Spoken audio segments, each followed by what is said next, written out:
New data yesterday says job openings crashed by 500,000 jobs, hitting the worst level since 2021, right before Joe Biden and cackles unleashed inflation upon a sleeping republic.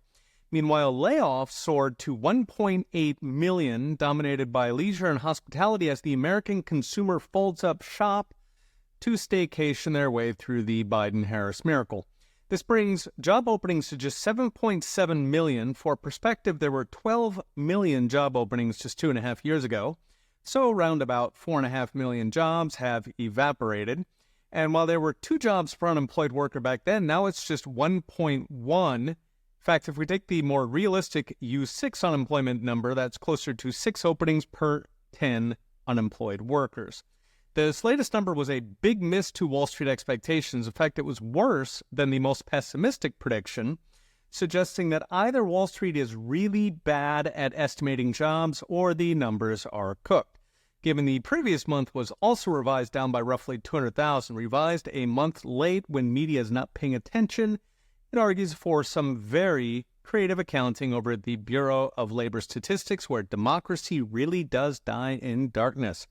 The U.S. economy now has the lowest number of job openings since January of 2021, back when half the country was still in lockdown since Democrat governors were waiting for Joe Biden to take over before declaring the pandemic over. The collapse was particularly dramatic in construction. Zero Hedge called it free fall, with job openings dropping in half from 450,000 to just 248 in the last 6 months. That is driven partly by a collapse in manufacturing, as in factories, and partly by a collapse in housing construction.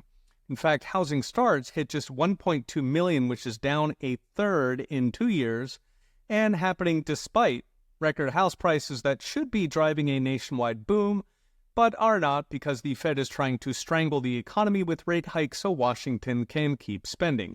As for the recession, after they revised 800,000 jobs into oblivion last month, this 500,000 drop is raising concerns that we are already in recession.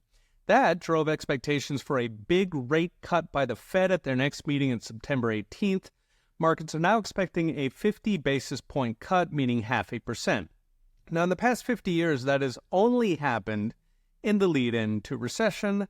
But don't worry, Jerome Powell is telling us everything is fine and the soft landing is nigh. So what's next? Brought to you by Unchained.com. Gold and Bitcoin jumped on the report, suggesting more inflation, perhaps from soaring deficits that recessions cause. I mentioned in a previous video to expect between $3 and $4 trillion deficits once the recession hits in force. Meanwhile, stocks took the 500,000 drop in stride, grimly resigned to recession, but grabbing those dimes in front of steamrollers while they can, bolstered perhaps by some free cash from Fed rate cuts. As for the real economy, with the election just 2 months away, the timing couldn't be worse for cackles. Jerome Powell will be keeping that in mind these next 2 Fed meetings, helping his friends, but historically we're way past the point where Fed cuts make a difference. They've made their bed, now they get to lie in it, with the media presumably doing everything they can to gaslight Americans how they may not have a job, but everybody else does. Okay. We'll be watching. See you next time.